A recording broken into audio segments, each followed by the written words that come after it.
Kierowcy są ultra egoistyczni. I żeby być dobrym kierowcą, musisz być dupkiem i egoistą tak naprawdę. A ty jak na to patrzysz? Jesteśmy Daytona. Motorsports Hall of Fame. Ale fajne, co?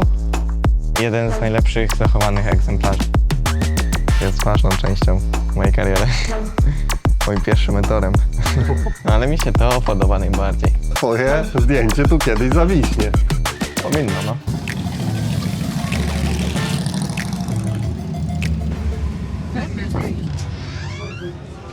Dojechaliśmy wieczorem do Daytona Beach. Dzisiaj przed nami zwiedzanie Muzeum Amerykańskiego Motorsportu w Daytonie. Jest bardzo tłoczno, jest Bike Week tutaj w Daytonie, jest wiele motorów, jeździ po drogach, jest głośno, ale my już jesteśmy na śniadanku, przed nami amerykańskie śniadanko. Ty mówisz, że co? Ty waffles, tak? Strawberry twist? Yep. Ja wezmę jakieś jajeczka, ja wezmę chyba Eggs Benedict albo Breakfast Bowl, jeszcze nie wiem. Yes, ready. Yeah. Thank you. Thank you. No dobra, co dostałeś do jedzonka? Gofra z truskawkami, chocolate chips i ta śmietana. Ta śmietana. Klasa. Dobra, ja mam W miarę takiego bowla. amerykańsko wygląda. Ja mam takiego bowla śniadaniowego, czyli taki miks wszystko ze wszystkim. Zobaczymy. Jemy i idziemy dalej. Smacznego. Thank you, bye.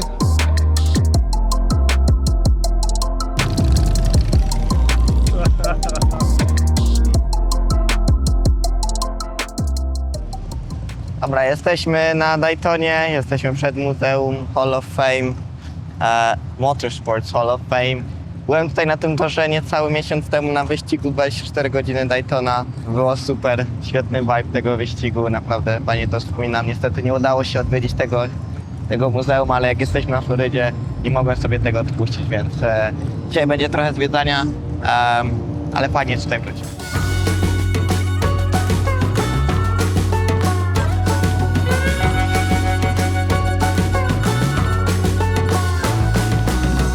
That's a coincidence. There is a daycare in Yeah? the city Yeah. that my great grandfather actually built. I've been searching That's my how- family since okay. 1998, but believe it or not, go away. I so want to go.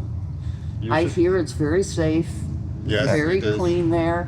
Yeah, you should visit. That's true. And Bielsko is nice because you have mountains nearby. Thank you very much. Have a nice day. I appreciate. Thanks, bye. Śmieszna historia. Spotkaliśmy panią przy recepcji. Okazało się, że jej przodkowie byli z Polski i akurat z mojego miasta, czyli z Podbielska Białej, więc ucięliśmy krótką pogawędkę o Polsce. I zaprosiliśmy panią do Polski, nie? No. Fajnie. Fajne. Dobra. Śmieszne jest bieg okoliczności. Teraz to, po co tu jesteśmy, czyli... Tickets.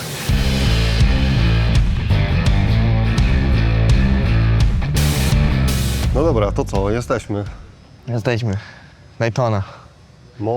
Motorsport Hall of Fame of America. Co, to takie jest nachylenie tego? Tu owalu na Daytonie? Możliwe, no. Wydaje się dość stromo, nie? O kurde. No. No mega stromo. Thank you very much. So nice of you. I appreciate. Co się wydarzyło? Dostaliśmy NASCARa od pani z Polski. Ale fajne, co? Będzie dla mojego braciszka. No ja też synowi zabiorę. No mega. Najszybszy samochód wyścigowy w 1961 roku. To było, rozumiem, takie skrzydła, to takie, żeby docisk miał? No właśnie nie, jak widzisz, te skrzydła są o profilu takim jak ma samolot. No. Czyli teoretycznie robimy bardziej lifta niż docisk. Wiesz, masz większego lifta, ty masz mniejsze opory powietrza i mniej dociska się do ziemi, możesz osiągać szybsze prędkości. Na takim owalu jak Daytona, który ma duży banking, jesteś w stanie jechać pełnym gazem, możesz osiągać bardzo wysokie te prędkości. A z jaką prędkością, wiesz na przykład ile jeżdżą Indy po owalu, albo ile tu teraz jak byłeś na... IndyCar po owalu Indianapolis, bo IndyCar nie ściga się na Daytonie. No to w Indianapolis te prędkości mogą dochodzić nawet po 400 km/h. O kurde. No. Tam jest... I cały wyścig jedziesz tak na pełnym gazie? W wyścigu oczywiście nie jest tak łatwo, no bo masz 200 okrążeń i dużo się dzieje w ogóle, ale w quali działa tak, że bierzesz z 4 okrążeń średnią prędkość. Okej. Powiedzmy pole position, Prędkość, czas średni. tak, No, nie no. prędkość, średnią prędkość z 4 Okej. okrążeń. I tak się grid sortuje, nie na czasach, tak jak normalnie na torze zwykłym, Okej. tylko z prędkości. Więc, Okej. więc na owalach to działa trochę inaczej. I no to średnia prędkość takim owalu w IndyCar to robi około 300, pewno 80 km na godzinę. Przez 4 okrążenia. O kurde, a w Indy Next? Wiesz jakie są Indy prędkości? Next my się nie ścigamy po Indianapolis, nie, niestety. A, tutaj, okej, po innych Ani owalach. Daytona też nie, więc my nie mamy aż tak dużych prędkości, bo nie jeździmy na dużych owalach. Ale myślę, że jakbyśmy jechali po Indianapolis, to no to myślę, że takie średnie prędkości, jakie byśmy osiągali, to pewno około 320. To się wydaje już naprawdę szybko. No. Warto też zaznaczyć, że historia amerykańskiego motorsportu zaczęła się tak naprawdę w Daytonie. Pojedziemy za chwilę jeszcze na plażę, pewno coś o tym powiemy, ale historia zaczęła się na plaży. Tu nie było toru kiedyś. Była plaża i na plaży się ścigali. Daytona słynie z tego, że plaża na Daytonie jest złożona z takiego twardego, ubitego piachu. Dlatego mogły się tam wyścigówki ścigać, bo się nie zapadały. Więc tam były pierwsze wyścigi. Dopiero potem tą całą historię przeniesiono na ten gigantyczny owal, który znajduje się za nami. I co? I takim autem? Więc ta wyścigówka się ścigała kiedyś po plaży w Daytonie. No to już powiedzmy, co to jest. Jeden z najlepszych zachowanych egzemplarzy, nie? Z tamtych czasów. Bo to jest autentyczny, to nie jest replika, Tak. tylko to jest autentyczny ten. I co to miało? 90 mil, prędkość przybliżona, horsepower około 70. No, 1930-31 rok. Fajnie, że sobie można w środku to zobaczyć, jak to wygląda, nie? No tu co? Wloty do chłodzenia? Tak. Do czego to, gdzie to powietrze idzie? Do kierowcy? Eee. Czy co? Nie, bo do kierowcy to chłodzenie jest tu, nie? Wydaje mi się, że- Bratuje. Jak mam być szczery, to nie wiem, bo właśnie nie znam na NASCARze. Tutaj jest na pewno jeden wlot do kokpitu. Zazwyczaj Klimatyzacja po prostu. tak. No i tak naprawdę to tyle. No, jak jesteś w takim aucie, to oczywiście ty nie masz klimy. W środku jest bardzo ciepło. Jedziesz cały wyścig tutaj na Daytonie z gazem w podłodze, więc wszystko się grzeje. No a tobie na przykład było teraz ciepło, jak jechałeś? Bo Było na przykład ciepło. widziałem, że był taki moment, nie wiem, czy przy kwalifikacjach, czy na treningu, że na przykład, że długo dość siedziałeś w bolidzie, że wsiadłeś w picie i siedziałeś, nie wiem, z 10 minut, wydaje mi się, w bolidzie siedzieć w kasku. To mega się jakby grzejesz, no bo wiesz, ja byłem w Ciepło. koszulce i Znaczy, to spodenkiem wiesz, i to było, teraz- czy nie myślisz o tym i w ogóle cię inaczej to odbierasz wszystko? Na takich weekendach wyścigowych i tak nie siedzisz długo w bolidzie, tak naprawdę. Na takich testach to jestem, jak powiedzmy, jak był otwarty tor, to na Sebring na testach ja siedziałem 3,5 godziny w bolidzie non-stop, bez wychodzenia. I tylko, nie wiem, batony mi podawali, żela jakiegoś czy coś, picie i ja wjeżdżałem, zmiana i znowu. Więc jest ciepło. W takim bolidzie, w takiej ciepły dzień, no myślę, że na St. Pete, wtedy co wyszło słońce, to na koniec wyścigu w bolidzie pewno było około 50-60 stopni Celsjusza. O kurde. No to robi duże No bo wrażenie. temperatura powietrza nie była aż tak duża, bo tam było z 21-22 stopnie, cały czas się tak wahało. No ale ja czułem, że to słońce grzeje. Mówię, nie było gorąco, wiesz, w krótkim rękawku, nie? A ty byłeś w całym kombinezonie, w kasku i więc to sobie pomyślałem, że to jest Godzinny naprawdę... wyścig, wiesz, mimo wszystko jest fizyczny, nie mamy wspomagania kierownicy, nie mamy wspomagania hamulca, nic, więc wszystko jest takie bardzo żywe i próbuje cię zabić i ugryźć, więc no, jest to męczące. I no, podczas takiego wyścigu to kierowca zazwyczaj traci około 1-2 kg przez to, ile wypada. A ile wypaca z siebie wody? To jest, wygląda jak auto z McQueena. Bo to Kojarzysz? jest to. To jest ten? To Hudson jest Hornet? ten, no, Fabulous Hudson Hornet. Tylko to jest ten Kitu. prawdziwy Hudson Hornet. No ej. No bo przecież to było zrobione na podstawie prawdziwej wyścigówki. Tak jak z NASCARem ogólnie nie mam zbyt dużo do czynienia, no to mimo wszystko wychowałem się na filmie z aut. Hudson Huragan Hornet, bo tak chyba było w polskim dubbingu, jest ważną częścią mojej kariery. Moim pierwszym mentorem.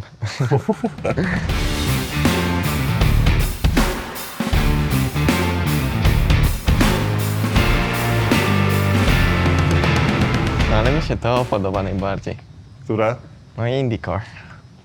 Ale patrz, to jest jakieś Indie, zobacz, bo nie ma jeszcze tej w ogóle Tak, no to inny jest jeszcze bolid, nie? 2.17 to jest. To jest replika auta Josepha Newgartena z Grand Prix of Alabama. To było przed tym, jak było Halo, Aeroscreen, dlatego to wygląda tak trochę nago, nie? No tak, bo nie ma ani ani ma halo, ani... Bo teraz mają takie aeroscreeny, nie? Tak. No. W F1 czy tam w Indy Next mamy Halo Mhm. tytanowe. Halo, czyli to taka ta jakby ta Ten obręcz, taka pałąk ta taki pałąk, tak, no. nad głową naszą, żeby nas chroniła w razie jakiegoś impaktu. Nie zasłaniaj, że tak spytam ci, to nie Nie. widzisz w ogóle tego, co masz Nie, nie. zwracasz w ogóle na to uwagi, nie? To jest tak, jakbyś postawił sobie palec przed twarzą i się patrzył za. No i tak widzisz wszystko dobrze, no bo Mhm. twój wzrok jakby nie skupia się na tym palcu, tylko na tym, co jest za palcem, więc Okej. automatycznie usuwa ten pałąk przed Się tobą. kiedyś zastanawiałem, czy to jest właśnie, że się musisz do tego przyzwyczaić, bo ci to ogranicza widoczność i po pewnym czasie przestajesz na to patrzeć, czy wiesz, no bo nie... No, to jest właśnie tricky, bo bardzo ogranicza widoczność na przykład na symulatorach. Na symulatorze jak jeżdżę i jadę autem z Halo, no to wyłączam to Halo, bo to jest nierealistyczne. Okej. Bo to cały czas tam jest, nie widzisz, co jest przed tobą. I jest ale- na tej samej głębi ostrości, co reszta toru, na symulatorze. Tak, tak, nie? tak, Że tak, nie masz tak, tego, tak, jakby tak. ta ostrość jest na tym i na torze, nie? Jakby... W realu nie zwracasz na to uwagi w ogóle. Okej. No też fajna Plus ciekawostka. tak naprawdę my rzadko kiedy patrzymy się przed siebie. Mogę tak powiedzieć. Nie? A jak patrzysz? To gdzie patrzysz? Zazwyczaj patrzysz się na punkt referencyjny. Czyli jakby nie tak, że patrzysz się przed siebie i jakby jedziesz cały czas z wzrokiem skupionym przed siebie, tylko bardziej czujesz to auto, gdzie ono się powinno znaleźć, a ty się skupiasz na jakichś niuansach, czyli jakbyś... No to co nie wiem, jest na przykład takim punktem referencyjnym? Jakbyś na przykład jechał moim onboardem, nie? Moimi oczami i byłoby, nie wiem, kółeczko, które pokazywało, na czym ja skupiam wzrok, no to jak dojeżdżam do zakrętu, to powiedzmy, nie wiem, patrzę na kierownicę, na jakieś tam dane czy coś, patrzę do góry i patrzę nie co jest przede mną, tylko na tabliczkę, gdzie chcę zahamować. Mhm. Jak zahamuję na tej tabliczce, to przed tym jak wjadę na wierzchołek zakrętu, to się już patrzy na kolejny zakręt.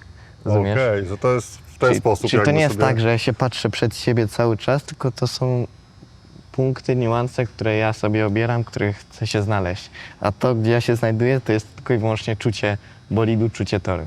Okej. Rozumiesz? Zupełnie inaczej niż normalnie jedzie samochodem, nie? To jest totalnie inne podejście w ogóle do No, jak kierowania. jedziesz normalnym samochodem, to się skupiasz na końcu swojej maski i tyle, nie? Tak naprawdę. No tak, No to tutaj nie. to zupełnie inaczej.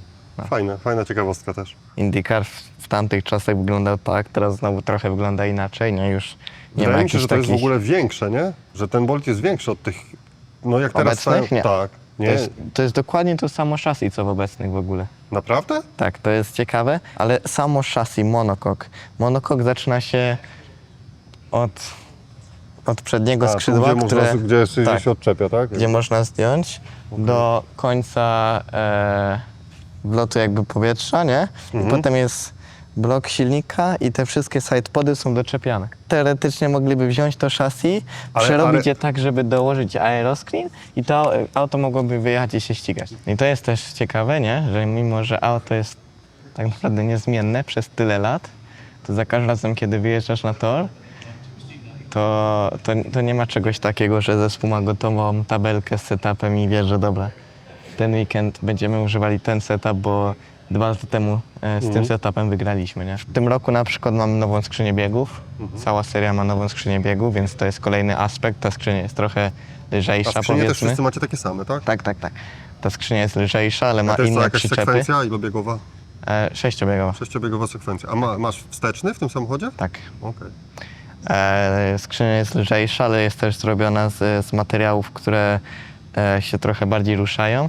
Więc powiedzmy tył się zachowuje trochę inaczej niż na przestrzeni poprzednich paru lat, więc powiedzmy ta geometria tyłu też w tym roku jest trochę inna niż była w zeszłym roku i też i to później, wiesz, zaburza cały balans auta, nie? I kolejny też aspekt jest taki, że jest development tych aut. Że to nie jest tak, że wszyscy mają to samo. Lepsze zespoły mogą pracować na przykład nad jakimiś dodatkowymi damperami, czy tam częściami związanymi z zawieszenia. Tutaj jest jakieś okno pracy, gdzie zespoły mogą sobie, pracować nad tym. Na przykład Andretti przez to, że ma pomoc IndyCar, czyli dużego zespołu, mogą sobie dorabiać własne dampery albo czyli mają szoki. inny zawias niż ty na przykład i to pewnie robi różnicę na torze. I na przykład na torach ulicznych mają powiedzmy lepszy damper, który lepiej wybija, ma lepszy rebound albo cokolwiek. Mogą pozwolić sobie nie na przykład jazdę bardziej sztywnym autem, no bo zaraz i tak im to wybierze i przez to mają lekką przewagę. Nie? Motorsport jest dziwnym sportem, nie? Że tak naprawdę jak na to popatrzysz od środka, to jest bardzo mało rzeczy zależnych od ciebie, od sportowca samego. Nie? Jest wiele aspektów, na które ty nie masz wpływu i to czyni ten sport ultra ciężkim i wymagającym. Nie? No bo ja nawet jak tam byłem na wyścigach, to nawet gdzieś to tam mówiłem, że to de facto ty jedziesz, ale to jest sport zespołowy, nie? No bo jakby cały team, tam mnóstwo ludzi jest, którzy pracują na to, żeby wiesz, żebyś ty później mógł zrobić te okrążenia w takim czasie jak potrzeba, że to niby ty wiesz, jesteś wykonawcą już tego, ale generalnie to jest sport zespołowy mocno, nie? I wszystko musi ze sobą tak, działać. ale z drugiej strony kierowcy są ultra egoistyczni. Czaisz? To znaczy? Że oni to odbierają jako, że to jest sport jednostkowy. Okej. I że być dobrym kierowcą musisz być dupkiem i egoistą tak naprawdę. A ty jak na to patrzysz? No na to, że musisz być taki. W sensie już podczas samej jazdy, tak? Jak jedzie. No ale Ale wcześniej to jakby oczywiście- czujesz to, że to team też dużo robi Oczywiście, robotę, że nie? tak. Nie no, bez teamu wiesz, no, możesz sobie popatrzeć, ile osób pracuje nad moim autem, nie? Mam mojego głównego inżyniera, mam 3 mechaników, którzy pracują nad moim autem, mam szefa zespołu, mam, nie wiem, osoby, które są odpowiedzialne za catering w zespole, za media, za wszystko i oni wszyscy pracują na to, żeby ja się czuł w komfortowym miejscu, nie? Więc tak naprawdę jeden trybik w całej tej mechanizmie i wszystko może się, wiesz, posypać, nie? Ty jako kierowca po prostu jesteś na świeczniku ten najbardziej widoczny z zewnątrz, nie? Jakby, że to No i dlatego to wymaga, wiesz, bycia twardym i czasami trochę egoistycznym. Dobra, zobaczmy co to za łódka, bo to też, znaczy łódka, nie wiem w sumie jak to nazwać. Łódka. Łódka jak łódka. Jedna chyba z lepszych łódek w historii czy coś. Ja nie znam się na łódkach, więc nie chcę tutaj się wypowiadać. Nie, fajnie to wygląda. I fajnie jest wyeksponowany, nie? W tym Tak. pochyleniu, naprawdę robi wrażenie. Heritage of Daytona, czyli tych właśnie wyścigów na plaży. Chyba początki Daytona, czyli to, co wspominałem, że wyścigi w Ameryce i wyścigi w Daytonie zaczynają się na plaży, a nie na torze tutaj na owalu. Patrz, tu w tym też trzeba było być odważnym, nie? Żeby jechać takim pociskiem. No to wygląda jak pocisk na kołach, nie? A tu jest, zobacz, tablica rekordów, które bili na Daytona Beach. I zobacz, 32 lata im zajęło, jakby w sensie, no zobacz, kiedy 200 osiągnęli w 1929 roku, nie? A 1903 był 68 mil na godzinę, to był top speed. A później 231. Ale patrz, wszystko w okresie zimowo-wiosennym, nie? March, April. No tak. Bo się może, wiesz, temperatury były takie, że się nie grzały tak silniki, nie? Chłodzenia nie mieli. A tak to wyglądało, zobacz w ogóle. To, jak się ścigali. Że z plaży zjeżdżali na asfalt, No. a taki zakręt był zrobiony tu na tym. Mark Donahue Race Suit. No a teraz na przykład, ty masz, ile masz teraz warstw na sobie, jak masz kombinezon, masz coś pod nim jeszcze? Tak, Jak to mam jest? bieliznę ognioodporną. Podcast też zakładasz taką I mam kominiarkę, nie? kominiarkę jeszcze, tak. No i oczywiście też rękawiczki tam ognioodporne. No i buty też jakieś specjalne. Tak, No wiesz ile kosztuje taki cały ten Znaczy, set? Mniej więcej? chyba mogę powiedzieć mniej więcej. No, no. Buty wyścigowe, te co ja mam, one pewno teraz są za 750 euro. No to mam 2 pary. Skarpetki, ciężko powiedzieć, nie patrzę na skarpetki, ale obstawiam, że około 100-150 euro.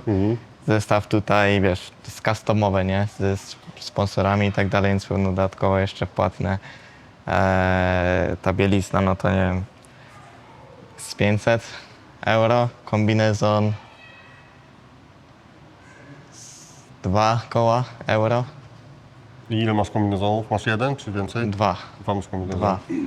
2. Słuchawki, to wszystko Radio Kit 400. Kask to jest 5000 euro. A kask masz jeden czy też? Mam jeden Masz kask. jeden kask. 5000 euro za kask. No i jeszcze masz dodatkowo płatne malowanie. No więc, no, jakbym się mój pokazał drogi, w, skąd na to brać pieniążki? jakbym się pokazał na mieście, to wiesz, wszystkie dziewczyny moje miałam Drip outfit. Flex, najdroższy outfit. Outfit za jakieś, nie wiem, 100 patoli. Nieźle, nieźle. Rozmawialiśmy wielokrotnie, że motorsport to drogi sport, nie? I tu wszystko kosztuje. No ale tutaj akurat to nie jest tak, że ja sobie sam to ogarniam i że ja sam kupuję. No i tak jak te rzeczy są zazwyczaj wliczone w kontrakcie, no to sam kontrakt, za ten kontrakt trzeba zapłacić, no bo to jest kontrakt na cały sezon i to oczywiście nie byłoby możliwe bez wsparcia moich sponsorów, więc tutaj wielkie podziękowania dla mojego sponsora głównego Mubi, Akademii Motorsportu Orlen, firmie ITEO i Glenowa Capital za wsparcie w tym sezonie i że mogę tutaj być tak naprawdę, bo to też dzięki Wam nagrywamy ten content, jesteśmy tutaj w Daytonie i możemy pokazać Wam trochę aspektu motoryzacyjnego, ale także i moich przemyśleń.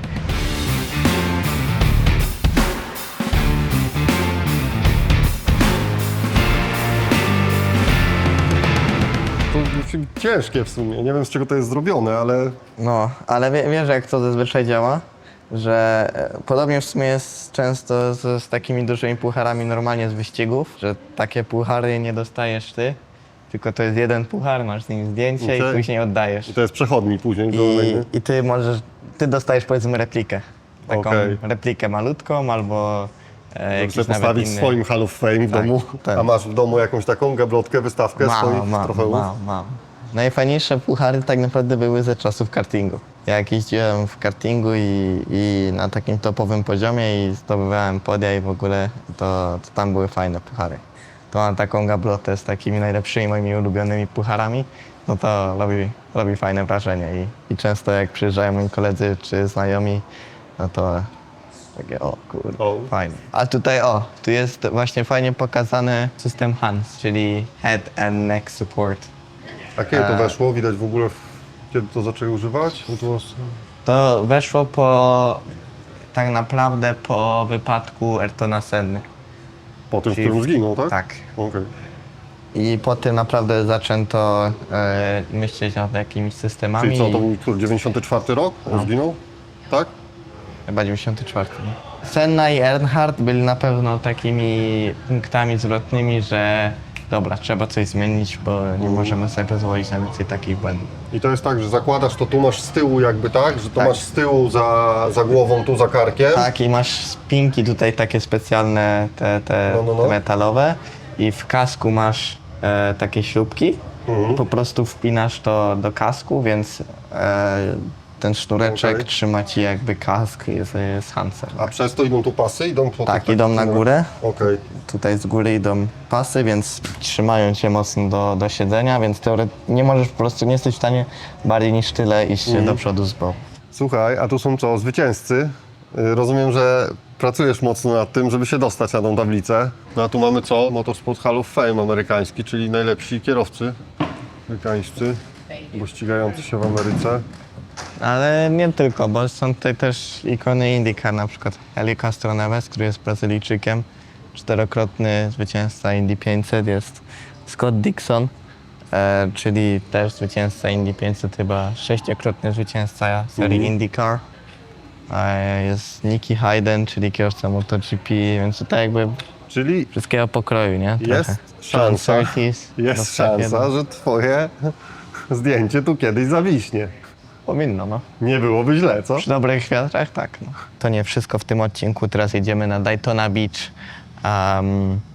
Zobaczymy, czy uda nam się wjechać w ogóle autem, bo fale dzisiaj rano były naprawdę duże i był duży przypływ, ale postaramy się wjechać autem i pokazać Wam trochę blast from the past, jak tam kiedyś ludzie się ścigali. No to co, zbliżamy się do wjazdu na plażę w Daytona Beach. Tak jest. Jeździłeś kiedyś samochodem po plaży? Chyba nigdy nie. $30 to podobno kosztuje. Dobra. Podniosło się, To ojej. co? Plażing. Traffic lanes. Ale jaja. Śmieszny vibik. Nie? No mega! Ale się dymi. To widzisz, jak podnosi O kurde, piach? to, bo 10 mil to jest niedużo. Jest, on tak, nie da się nawet tempomatu na 10 minut ustawić. Ludzie tutaj w ogóle sobie siedzą, chillują bombę. Ale paska. Patrz, tak, ten się zakopał. No i co, próbuję jechać? Ten się zakopał, taki duży. No i co? I to jest plaża, na której były wyścigi, o których przed chwilą czytaliśmy w muzeum. Jedna w ogóle z najbardziej znanych plaży na świecie, według mnie. Znaczy nie według mnie, no, według Wikipedii. Ogólnie Daytona jest znana jako narodziny prędkości. Mhm. No. I to jest taka jakby mekka motoryzacji w ogóle od początku XX wieku. Tutaj były bite jakieś rekordy prędkości przez to, że ten piasek jest ogólnie twardy. No jesteśmy tutaj autem, nie zapadamy się, nie? Więc były tutaj bite prędkości i tak naprawdę to jest też miejsce narodzin NASCAR. Pierwsze wyścigi tutaj były w połowie po plaży, w połowie po drodze asfaltowej. I potem dla ujednolicenia regulaminu i zasad tutaj w Daytona Beach został założony NASCAR na przykład, a potem wyścigi się przeniosły na owal, Okej. na Daytona. Ale tu zatrzymujemy się, wychodzimy na chwilę, czy No nie wiem. Chcesz wyjść na chwilę? no możemy? No to Poczuć. możemy. Boję się Jak? tylko, właśnie boję się Poczuć. wjechać tu tylko. Chociaż tu jak stanę po prawej, to wygląda na twardo jeszcze, nie? To dobra, próbujmy, no zobaczmy co się stanie. Nie, no będzie git. Normalnie przyparkować. To jest PMK, porządna marka, Bayerische Motorewerken. No dobra, to próbujemy. Jak coś, to poprosimy kogoś, żeby nas wyciągnął, co? Co będzie? Tu mam czapkę moją nową, wybraną przez kibiców i ludzi na moim kanale nadawczym. Zasługi w ogóle sobie przyjęła za tą czapkę, że wybrałem moja mama. Pozdrowienia dla mamy. Bass Pro Shop, jest pięknie. Taka fajna ciekawostka turystyczna, doświadczenie. A ciekawe co jakbyś pojechał, nie wiem, trochę szybciej. Co Jakbyś by się stało? podriftował tutaj trochę. No zakładam, Masz psychę, żeby to zrobić? że... Nie masz psychy. Nie mam psychy, bo boję się, że Nie, nas po prostu dzięki. wydalą ze stanu. Wiem, no co zrobić. No, bo ktoś, powiem Ci tak, ktoś w naszym teamie musi być odpowiedzialny i umówmy się, że dzisiaj to będę ja. Dobra, my się zwijamy na jedzonko jakieś. Mam nadzieję, że Wam się podobał ten odcinek. Nie zapomnijcie o subskrybowaniu, lajkowaniu i widzimy się w kolejnym materiale.